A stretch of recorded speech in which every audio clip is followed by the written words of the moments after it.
Hello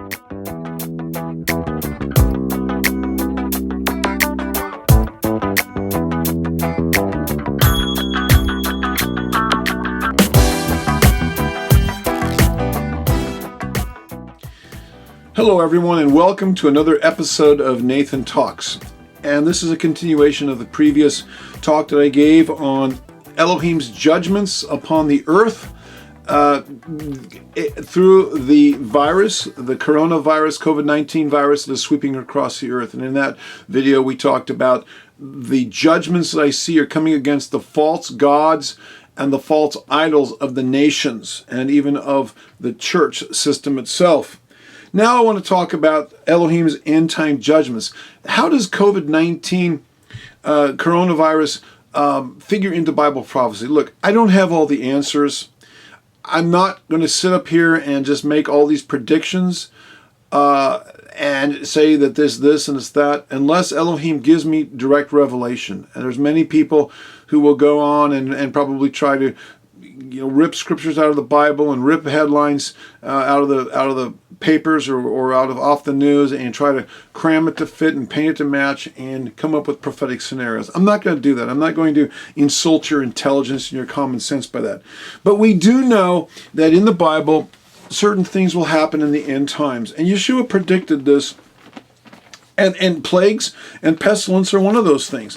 Yeshua predicted this in Matthew 24. And he starts out when the 12 disciples asked him, what will be the sign of the end of the age and the coming of his second coming?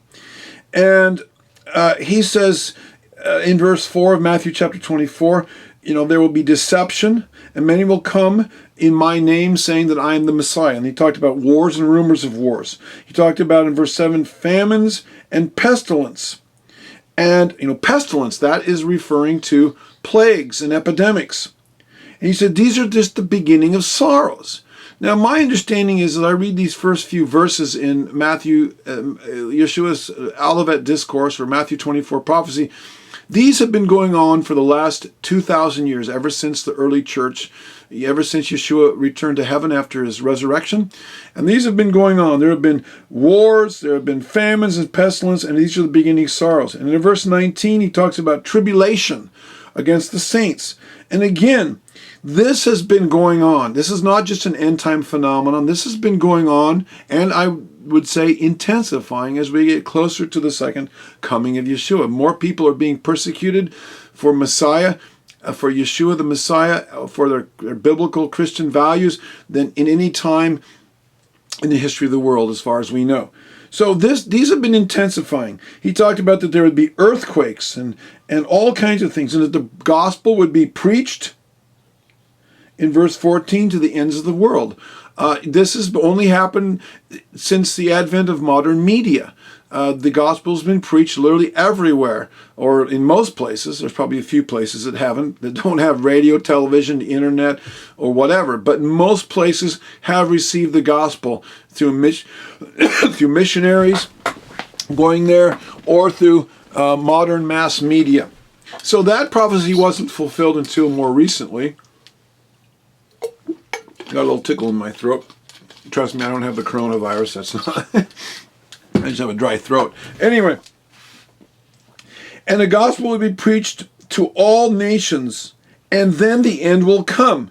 So that's verse 14. So all these things have been going on for the last 2,000 years, and I would say probably intensifying more recently, indicating that this is the beginning of the time of the end.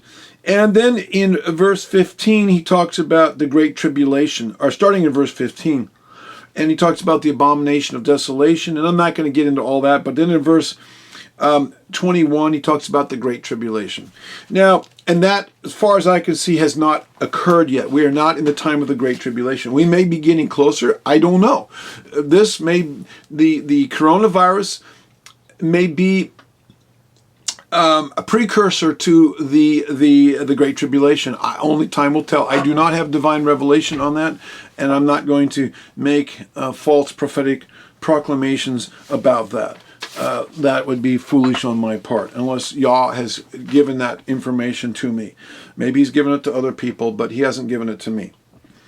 Now, if we go over to Revelation chapter 4, Revelation chapter 6, we see the seven seals talked about. And we see the first four seals are the four horsemen of the famous four horsemen of the apocalypse. The first horse in Revelation chapter 6, verse 2, is the horse of false religion. This is my best understanding of what the horses represent. The horse of false religion. And Matthew 24, Yeshua talks about this in Matthew 24, verse 4. It's false messiahs, false religion. And then we see the second seal, or the second horse, which is a fiery red horse. And this is wars and rumors of wars. Again, Yeshua next talked about that in Matthew 24, 6. So we see a one-to-one correlation between the things that Yeshua talked about, starting in Matthew chapter 24, verse 4, and Revelation 6, verse 1. So first there was a white horse of false religion, false messiahs, and then we see the second horse of a conflict on the earth, Matthew 24, verse 6, or the fiery red horse. So wars and rumors of wars that Yeshua talked about. Next, the third seal, we see famines, a black horse. And, we have seen plenty of famine in many places over the last 2,000 years. And so maybe there will be more to come. And Yeshua talked about that in Matthew 24, verse 7. And then we see the fourth seal, or the fourth horse of the apocalypse, a pale horse, in verse 8. And this is plagues and pestilence. Now, it says that a fourth of the earth, power was given to them over a fourth of the earth to kill with a sword. So we see wars. And we see hunger with death by beasts of the earth. Beasts of the earth is a biblical metaphor for evil people. So we see a combination of plagues, pestilence, famine, and war. Often if you look up the word pestilence and plagues in the Bible, if you just do a word search, you will often see that pestilence or plagues and famine go hand in hand. You almost see them always juxtaposed together in some of the prophetic the prophecies given by the Old Testament prophets. Plagues and famine, and often that's also combined with war. So these three go hand in hand. Will the COVID-19 coronavirus lead to famine and to war? I don't know. Maybe, maybe not. I just really don't know. I guess we will see. We'll have to make another video. But I'm saying in the Bible, and these things happen in concurrence with each other, and it's usually a judgment, a divine judgment against the false gods of the nations, as we talked about in the previous video. It's a divine judgment from Elohim, a judgment unto repentance, to get people to wake up, get Yah's people, Yehovah's people to wake up, or get the nations to wake up. And most of the time they do not. And this is going to happen again in the end times prior to the second coming. Go read the book of Revelation. So that's the fourth horse. And interestingly enough, the fourth horse in Revelation chapter 9 is a pale horse. Revelation chapter 6 verse 8 is a pale horse. And the word for pale there is a Hebrew word that is kloros. Kloros means a yellowy green horse. It's a sick horse. The word chlorotic, which means yellowy. I'm a botanist and an arborist, a horticulturalist, and so a chlorosis is a condition of a plant when its leaves, instead of being a bright green, they are kind of a sickly yellow. It indicates a lack of nitrogen, kind of a yellowish green. Chlorophyll is the color, is the substance in leaves, the green substance that gives leaves their green color, and that the chloroplasts in there are what trap sunlight and cause a photochemical reaction that produces chlorophyll, which is the plant food that fuels and feeds plants. So this is a yellowish green horse that speaks of sickness and disease. And then after that we have the in Matthew 24 verse 9, it talks the martyrdom of the saints, and also in Revelation 6 verse 9 we see the martyrdom. The fifth seal is the martyrdom of the saints. And again, according to statistics like the Voice of the Martyrs, more saints have been killed in the 20th century and into the 21st century than any other time in the past history, or the past 2,000 years, as far as we know. And the numbers are going up. Tens and tens of thousands of saints are killed every year. The last time I checked, maybe 10 or 15 years ago, it was like 50,000 a year. And I don't know what it is now, but we read about this happening in places like China and in North Korea and in Muslim countries. Now it's picking up in India, Hindus killing Christians. Of course, we read about it in Africa, again, generally speaking, through the spread of Islam, as they are trying to wipe out Christians in those areas. And then, finally, the sixth seal is cosmic disturbances, which Yeshua talked about in Matthew 24, verse 29. And that happens after the Great Tribulation. And whether the cosmic disturbances that are prophesied in Revelation 6 verse 12 are figurative or literal, I don't know. I mean, there's a case that can be made for each one. I'm not going to go into that.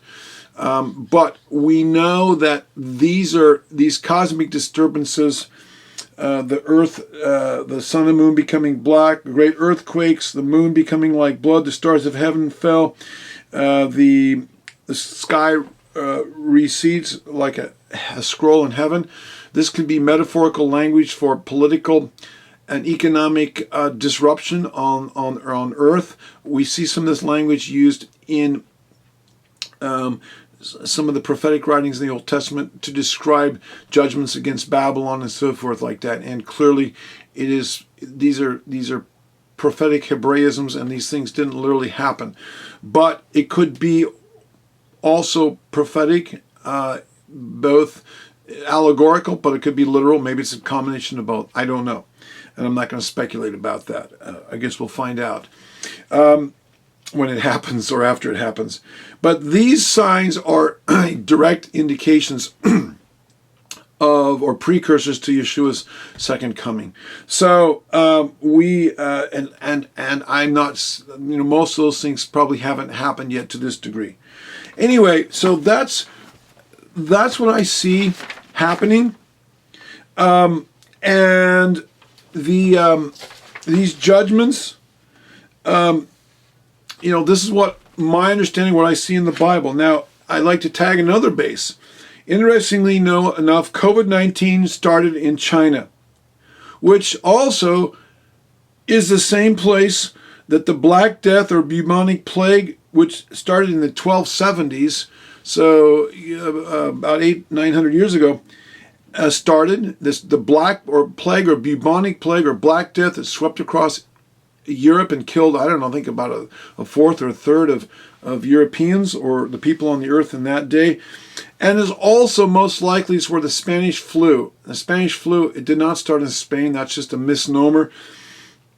But it's likely that the Spanish flu, which killed, I think, between 25 and 50 million people on this earth, as well as about 25 or 30,000. I'm sorry, it was several hundred thousand Americans died. I want to say, I checked, it was under 1 million people. I think it was several hundred thousand killed Americans in the Spanish flu of 1918. And most likely that started in China as well. There were a number of Chinese workers who were working in France during World War I. They were doing labor work, about 100,000, and they were probably digging ditches, trenches, and there's a good chance that they brought it with them, and that it infected a bunch of British soldiers in a fort there in France, behind the Western lines, and then it spread from there as World War I ended, and then the soldiers returned home and took they were carriers of the virus, and it spread from there. And that one spread out of China, most likely came from China as well, not to mention the Wuhan China virus, which has now been called the coronavirus or COVID-19, or now they call it the SARS-CoV-2 virus. I don't know, it's got all kinds of names, but you know what I'm talking about. Started in China. I would just say I believe this is spiritually significant. China is the most evil nation on the face of the earth.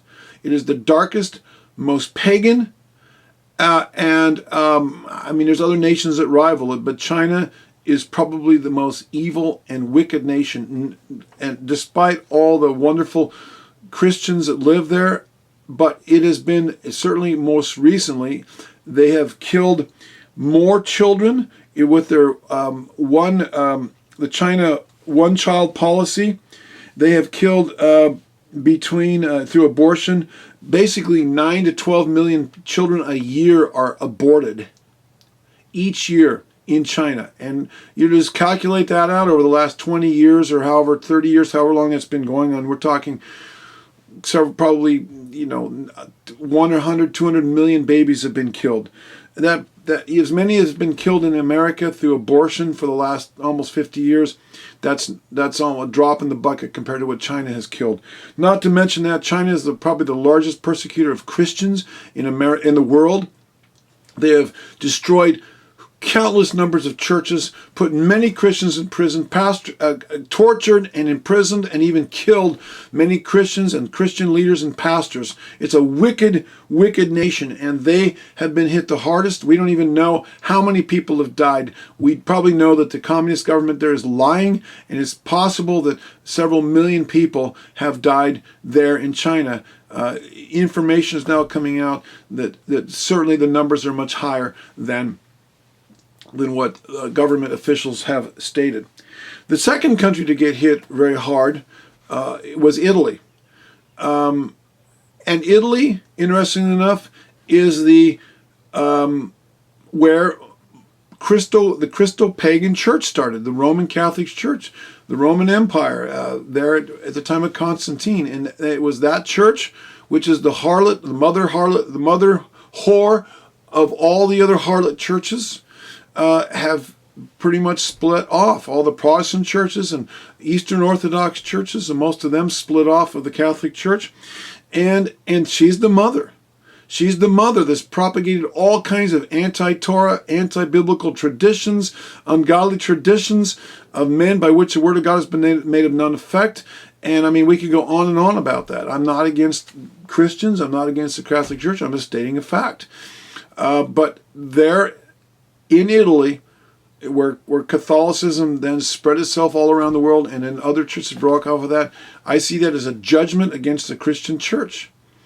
And then from there, against it's time for the Christians to wake up and get away from their ungodly, Christo-pagan religion and get back to the roots of their faith, back to the biblical roots of the faith, back to the apostolic faith, back to what Yeshua preached and practiced and lived, and what the apostles, who were all Jewish and followed the Torah, all practiced, preached, and lived, contrary to the lies that the Christian church leaders have foisted upon the people to the contrary. So this is a judgment against the Christian church. And then from there, out of Italy, it spread into neighboring Catholic countries such as Spain and France. And now it has spread into America, which is a major aspect of Babylon the Great, a purveyor of evil. We've done a lot of good too, but also America has done a lot of evil. And now America's getting hit really hard. And where it will all go, I don't know. So this is a judgment against, these are some of the, judgment against the church and against China and against other Western nations, as well as many other nations to one degree or another. And we talked about that in the previous video. So this is my take up to this point on the COVID-19 virus and some of the biblical implications. Let me just conclude this section of the video with the idea that Elohim, that we are about 2 weeks out from Passover. I'm making this video the end of March 2020. And in about 2 weeks, it will be Passover, just a little under 2 weeks. And those of us that do what Yeshua did and what the early church did, keep the biblical feasts, celebrate the biblical feasts, including Passover. Remember Passover, the first Passover in the land of Egypt, the children of Israel, Elohim told them to put the blood on the doorposts of their house and upon the gates, the lintels on the doorposts of their house. And all of the people, all the Israelites that got in there, and they slaughtered a lamb, and they celebrated Passover, and they put the blood on the doorposts. The judgments against Egypt, the judgments, the last 10th judgment was the death of the firstborn. And Yehovah Elohim promised that if you get into your house and put the blood on the doorposts of the house, my messenger of death will pass over your house, and you will be spared the plagues of this death. And they did that, and Yehovah supernaturally protected the Israelites from the plague, from that plague. And then in Exodus 15, verse 26, Yehovah told to Israel, this was a few chapters later, after the Exodus, they had already left Egypt. He said, if you diligently hearken unto my voice and keep my Torah commandments, my statutes and judgments, the plagues that I put on Egypt will pass over you. I will not put them on you. Well, the promises of Elohim are yes and amen. Yea and amen, to use the King James Bible biblical language. And we see that promise in 2 Corinthians 1, verse 20. Now, he made that promise to ancient Israel. You say, well, that's the ancient Israel. That doesn't apply to me. But 2 Corinthians 1, verse 20 says that all the promises of Elohim are yes and amen. And believers today who have their faith and their trust in Yeshua are the Israel of Elohim. They are the one new man grafted in Israel of Elohim. Romans 11, starting in verse about 11. Romans 11. I think starting in verse 9, it talks about being grafted into the olive tree of Israel. Believers are. In Ephesians 2, 11 through 19, Paul talks about believers who are under the blood of Yeshua are the one new man and are part of the nation or the commonwealth of Elohim, and the covenantal promises of Elohim apply to them. And then in Galatians 6:16, Paul calls the saints the Israel of Elohim. And so we are part of the 12 tribes of Israel. We are what we might call redeemed Israel, the seed or the offspring, literal descendants of Abraham. Galatians 3, verse 26, I think it is. So these promises are for us. So if we are under the blood of the Lamb, and especially if we obey him and keep his commandments by keeping Passover and doing everything commanded to be done on Passover, including communion. And if you want to learn about how to do a Passover Seder in your own home, you can go to hoshanarabbah.org, which you'll see on this video, our URL to our website. And in there are links on how to keep Passover and how you can do it in your home. Do it the biblical way, the way Yeshua did the Last Supper with his 12 apostles.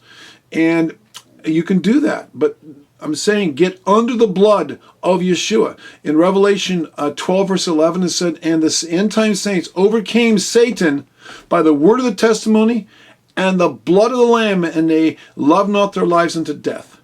So I encourage you to get under the blood of the Lamb, and you do not need to fear the coronavirus or COVID-19. Again, go back and watch a video I made a couple videos ago where I talk about Psalm 91, verse 1, the 9/11 of the Bible. And he has promised to protect us. Yehovah has promised to protect us under the shadow of his wings. And protect us from the perilous pestilence and the plague. Perilous pestilence and the plague. And I go through that whole chapter.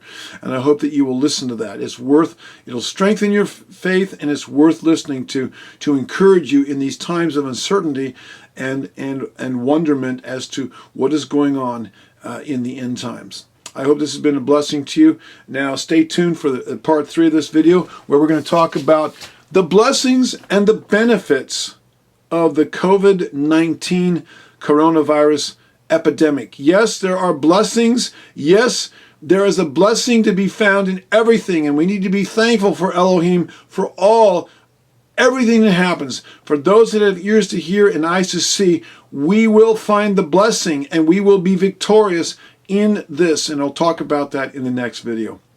Blessings to you. Shalom in the name of Yeshua, the Messiah.